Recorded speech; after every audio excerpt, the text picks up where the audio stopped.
Ils disent que certains moments vous hantent pour toujours, collant comme des ombres, silencieux mais toujours là. Cela fait 2 ans depuis ce jour, 2 ans depuis que tout a changé. C'était censé être simple, une sortie à la plage avec mon fils Léonard. Mon mari Phénix ne pouvait pas venir, il ne venait jamais. Le travail passait toujours en premier, et j'y étais habituée à être seule. Mais ce jour-là n'était pas normal, ni à ce moment-là ni maintenant. Nous avons étalé les serviettes, le soleil était chaud, peut-être trop chaud. Je me suis allongée, me sentant enfin libre du bruit du monde, et j'ai demandé à Léonard de m'aider à étaler de l'huile sur mon dos. Je n'y ai pas réfléchi à 2 fois. C'est mon fils, mon garçon, pourquoi l'aurais-je fait? Au début, ce n'était rien, juste ses mains, mes dents. Mais ensuite, je l'ai senti. Je l'ai senti s'attarder de plus en plus bas, et je ne l'ai pas arrêté. Pourquoi ne l'ai-je pas arrêté? Vous pensez vous connaître, vous pensez connaître votre famille, mais il y a toujours un moment qui peut tout défaire. Pour moi, c'est arrivé ce jour-là sur la plage, et je n'ai plus jamais été la même. Phénix et moi étions mariés depuis plus de 15 ans. Si vous demandiez à quiconque nous connaissait, il dirait que nous étions le couple parfait, une belle maison, de bons enfants, et une vie stable. Mais vous ne voyez les fissures que lorsque vous êtes à l'intérieur des murs. Vous ne ressentez le vide que si vous le vivez. Pendant des années, le travail de Phénix était son monde. Il travaillait toujours nuit tardive, week-end, jours fériés. Je me disais qu'il le faisait pour nous, que les heures supplémentaires et la dévotion étaient pour la vie qu'il construisait pour notre famille. Mais après si longtemps, cette histoire commence à s'effondrer. À quoi bon une maison si personne n'y est jamais? Je suis devenue invisible pour lui. Quand il rentrait à la maison, il me regardait à peine. Il a arrêté de me demander comment je me sentais, ce que je voulais, ce dont j'avais besoin. Nous parlions en phrases courtes, principalement des factures, des courses, et des enfants. Il aimait Léonard et sa petite sœur Isa, mais même avec eux, sa présence était comme une ombre. Il était là mais pas vraiment. Je m'asseyais souvent à table en face de lui, me demandant s'il me voyait encore. Ce matin-là, je me souviens être debout dans la cuisine alors que Phénix se précipitait vers la porte. Il a attrapé sa mallette, embrassé le haut de la tête d'Isa, et m'a regardé juste une fois. Désolé, Freya, je ne peux pas venir aujourd'hui. Quelque chose est arrivé au travail. Je n'ai même pas discuté. J'ai juste hoché la tête comme je le faisais toujours, la gorge serrée. Je me suis dit que ce n'était pas grave. Léonard et moi pouvions y aller seuls. Léonard avait 16 ans à l'époque, grand et mince avec les mêmes yeux bruns que son père, mais un visage plus doux. Il n'a pas dit grand-chose, même quand je lui ai dit que nous ne serions que tous les deux. Je pense qu'il s'était habitué à ce que son père se défile aussi. Il a juste haussé les épaules, attrapé les sacs, et m'a suivi jusqu'à la voiture. Je l'ai regardé sur le siège passager en chemin, écouteurs dans les oreilles, regardant par la fenêtre comme le font toujours les adolescents. Je n'ai pas pu m'empêcher de sourire. Il grandissait si vite, et parfois je me demandais si je clignais des yeux et le perdais aussi. Le trajet jusqu'à la plage semblait interminable. Mon esprit vagabondait, comme toujours, vers Phénix. Je pensais à toutes les choses que nous faisions ensemble, soirée cinéma, longue promenade, voyage nulle part juste pour le plaisir. Je pensais à la façon dont il me touchait, à la façon dont ses yeux s'illuminaient quand il me voyait. Je n'avais pas ressenti cela depuis des années. Je n'avais rien ressenti. J'étais si fatiguée d'être invisible. Nous sommes enfin arrivés, et Léonard m'a aidé à porter les sacs jusqu'à un endroit calme près de l'eau. J'ai étalé les serviettes pendant qu'il installait le parasol. Je ne sais pas pourquoi j'ai soudainement ressenti le besoin de lui parler. Peut-être parce qu'il était le seul là. Peut-être que j'avais juste besoin que quelqu'un m'entende. C'est agréable de sortir, tu ne trouves pas, ai-je dit, essayant de paraître joyeuse. Il a juste hoché la tête, repoussant ses cheveux avec sa main. Oui, maman, c'est agréable. Je me suis allongée sur la serviette, sentant la chaleur du soleil pénétrer ma peau. Je n'ai pas bougé pendant un moment. Je me suis juste laissée aller, immobile comme si j'essayais de laisser le poids des dernières années se soulever de moi, ne serait-ce qu'une heure. Mais ensuite, je me suis souvenue de l'huile. Je me suis assise et tournée vers Léonard. Peux-tu m'aider à étaler cela sur mon dos? Ai-je demandé. Je ne peux pas l'atteindre moi-même.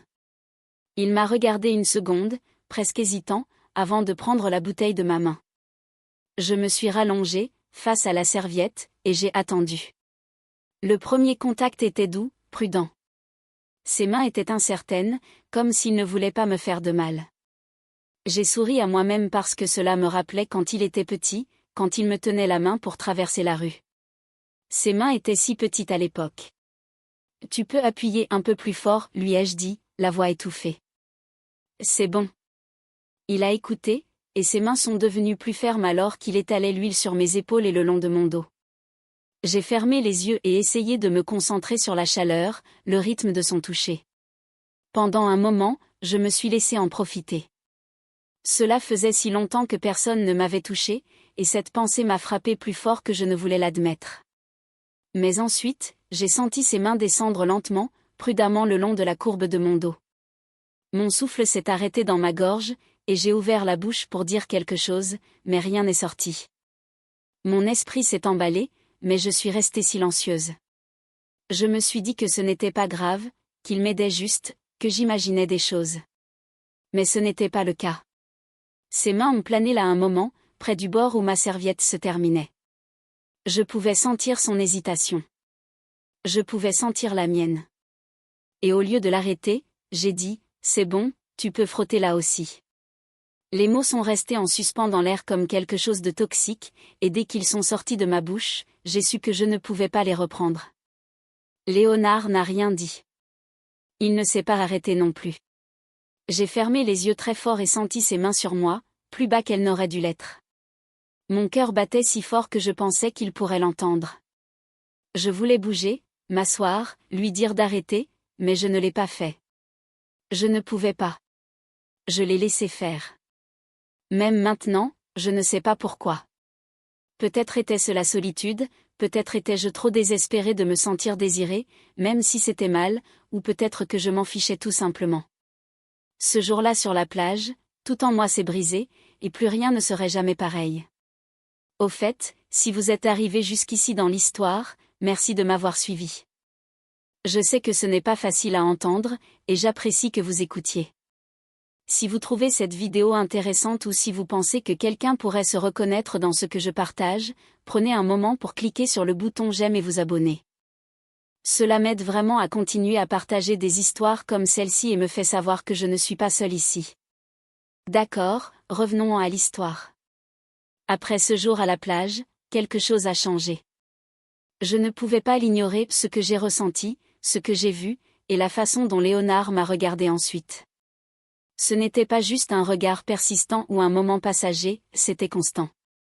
Chaque fois que je croisais son regard, il y avait quelque chose de différent en lui, quelque chose que je ne voulais pas nommer mais que je ne pouvais pas ignorer. J'ai essayé de l'enterrer quand nous sommes rentrés à la maison ce soir-là. J'ai fait tout ce que je pouvais pour agir normalement. J'ai préparé le dîner, j'ai demandé à Léonard comment s'était passée l'école, j'ai plié le linge tard dans la nuit, les mains tremblantes tout le temps. Je n'arrêtais pas de repasser tout ce qui s'était passé, ses mains, la façon dont il s'attardait, la tension que je ressentais dans mon propre corps. Je me détestais pour cela et je le détestais de me faire ressentir cela à propos de mon propre fils. Phénix n'a rien remarqué. Il est rentré tard comme d'habitude, sa cravate desserrée, son visage fatigué. Il a embrassé ma joue par habitude, juste un fantôme de ce que c'était avant. Longue journée, ai-je demandé, espérant une sorte de conversation. Il a grogné et hoché la tête, déjà à mi-chemin du salon. C'était toujours comme ça. Sa présence semblait une arrière-pensée, et je me sentais de nouveau invisible. Cette nuit-là, je suis restée allongée dans le lit, fixant le plafond tandis que Phénix ronflait doucement à côté de moi. La maison était calme, mais mon esprit ne l'était pas. Je n'arrêtais pas de penser à Léonard, à ses mains et à son regard. Je savais que ce n'était pas bien. Je savais que je devais arrêter cela, quoi que ce soit, avant que cela n'aille plus loin. Mais il y avait une autre partie de moi, quelque chose de sombre, quelque chose de solitaire qui voulait s'y accrocher, qui désirait l'attention, le toucher, le sentiment d'être vu. Les jours ont passé, et Léonard n'a rien dit, mais son silence était plus fort que les mots. Il ne m'évitait pas, pas exactement. Au lieu de cela, c'était comme s'il restait plus près. Je le surprenais à me regarder quand je cuisinais, quand je nettoyais, quand j'étais assise seule sur le canapé le soir, et je le laissais faire. Je ne l'ai pas arrêté. Je ne me suis pas arrêtée moi-même. Puis est venu le week-end suivant. Il faisait de nouveau chaud, et la maison semblait étouffante. Phénix était parti, travaillant sur un dernier quart de travail, me laissant seule avec Léonard, comme avant. Je lui ai demandé s'il voulait retourner à la plage, juste nous deux. Je ne sais pas pourquoi je l'ai fait. Peut-être que je pensais que sortir m'aiderait à me vider l'esprit. Peut-être que je voulais me tester, voir si je pouvais tout repousser. Le trajet était calme cette fois. Léonard n'a pas mis ses écouteurs, cependant. Il est juste resté assis là, regardant par la fenêtre, son genou rebondissant nerveusement. Je voulais dire quelque chose, n'importe quoi pour briser le silence, mais chaque fois que j'ouvrais la bouche, les mots restaient coincés dans ma gorge. Quand nous sommes arrivés à la plage, elle était presque déserte. Je me souviens à quel point l'eau était bleue, à quel point le vent était agréable sur mon visage. J'ai étalé les serviettes à nouveau, comme avant, et Léonard m'a aidé à tout installer. Je ne lui ai pas demandé de m'étaler de l'huile sur le dos cette fois. Je ne pouvais pas. Au lieu de cela, je suis restée allongée là, les yeux fermés, faisant semblant que tout allait bien. Mais même les yeux fermés, je pouvais sentir son regard. Je pouvais le sentir me regarder. Le véritable point de rupture est survenu plus tard cet après-midi-là. Nous avons décidé de nous rincer aux douches de la plage avant de rentrer à la maison. C'était censé être rapide, juste pour enlever le sable de notre peau. Mais quelque chose s'est passé alors que je ne peux toujours pas expliquer.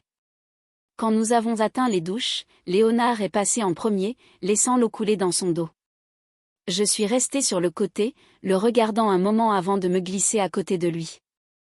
Je ne sais pas ce qui m'a pris, mais j'ai enlevé mes vêtements extérieurs et me suis tenue à côté de lui, l'eau fraîche contre ma peau. Léonard m'a regardé, surpris. Je ne sais pas si c'était de la surprise, de la confusion ou autre chose, mais il n'a pas dit un mot. Je l'ai regardé alors, vraiment regardé, et j'ai dit, tu devrais enlever ton short aussi. Tu dois te rincer correctement. Je ne sais pas pourquoi je l'ai dit. Peut-être que je voulais me prouver que je pouvais contrôler, que je pouvais arrêter cela. Ou peut-être que je le testais, que je me testais moi-même.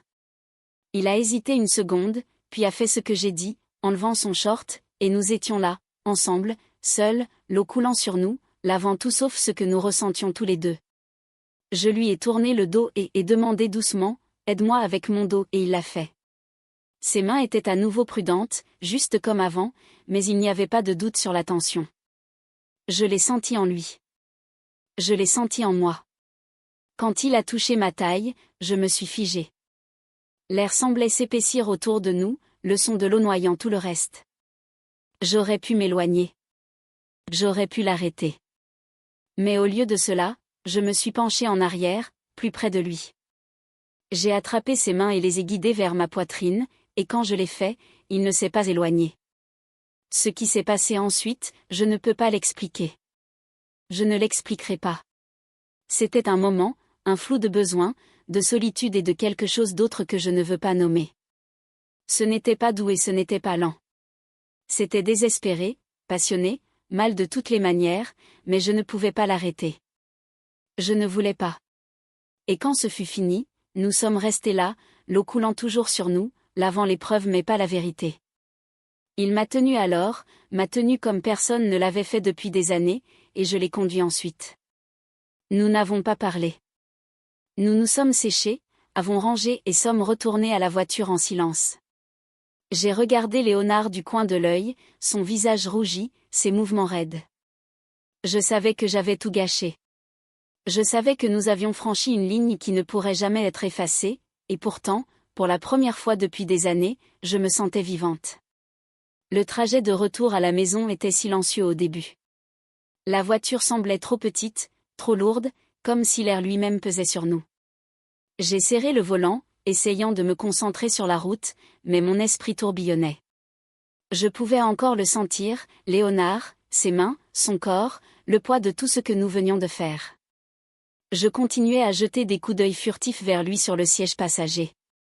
Il était assis raide, regardant par la fenêtre, son visage rougi, sa mâchoire serrée, et puis, sorti de nulle part, il a parlé.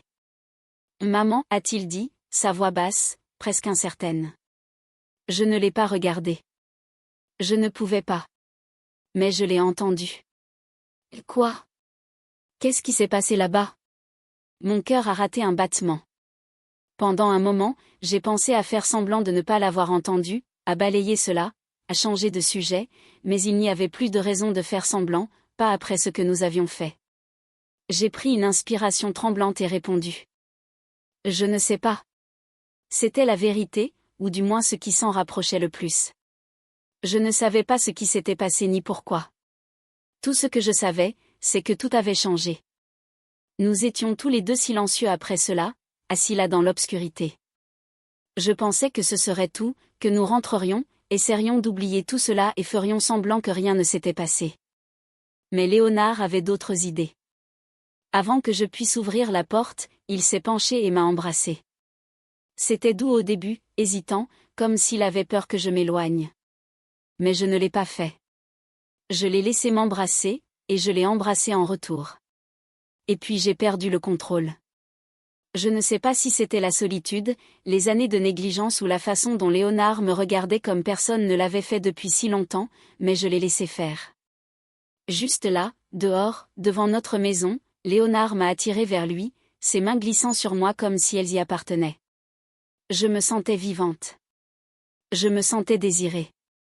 Je me sentais vue pour la première fois depuis des années. Je ne me souciais de rien d'autre. Je ne sais pas combien de temps nous sommes restés ainsi, enlacés, mais finalement, nous sommes entrés.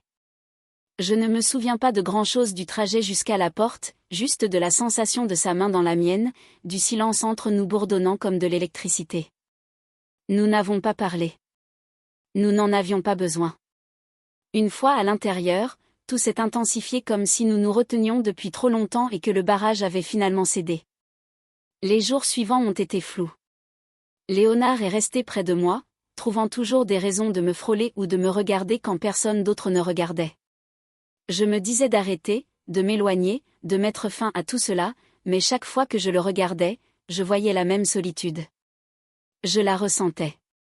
C'était comme si nous étions les miroirs l'un de l'autre, reflétant le même besoin, le même vide, et je ne pouvais pas dire non. Je ne voulais pas. La nuit, je restais allongé dans le lit à côté de Phénix, fixant le plafond, écoutant le son de sa respiration. Je pensais à Léonard dans la pièce à côté, à la façon dont ses mains se sentaient, à la façon dont il me faisait me sentir vivante à nouveau. Et puis je fermais les yeux, la culpabilité se levant dans ma poitrine comme un serpent. Je savais que cela ne pouvait pas durer. Je savais que c'était mal. Mais je ne pouvais pas m'arrêter. La tension entre nous devenait plus forte chaque jour jusqu'à ce qu'elle explose enfin. C'était tard un soir. Phénix était de nouveau au travail. Isa dormait, et Léonard et moi étions dans la cuisine.